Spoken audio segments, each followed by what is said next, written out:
J'ai appris que... Et c'est Fabrice de Backer qui nous rejoint comme tous les jeudis matins. Bonjour Fabrice. Bonjour Jean-Marc. Alors la semaine passée, vous nous aviez parlé du château de Roumont, celui près de Auchan, mais on apprenait la semaine dernière qu'il y avait 2 châteaux de Roumont et le deuxième se situe du côté de Flamierge. Et vous allez donc nous en parler ce matin. Ça fait une semaine qu'on n'en peut plus. Oh là là, je suis certain que vous êtes extatique à l'idée que je commence à vous en parler. Extatique.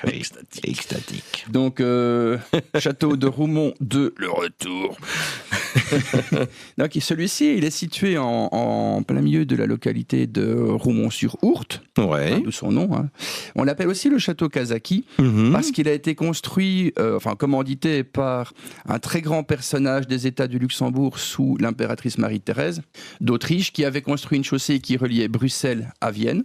Ouais. C'est plus facile quand on domine un empire d'avoir des grandes routes droites. Il y a des pays où elles sont droites mais elles sont pleines de trous. Là, il n'y en avait pas. Et donc, le mailleur de la haute cour de Ouillopont, c'était Monsieur Kazaki.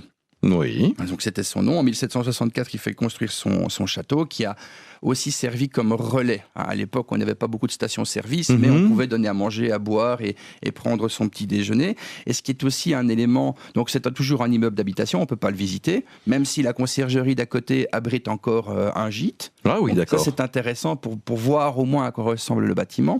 Et chose intéressante, c'est que le 4 juin 1780, l'empereur Joseph II d'Autriche, le grand empereur autrichien qui voulait faire des réformes pour les droits humains et la religion, il y a déjeuné.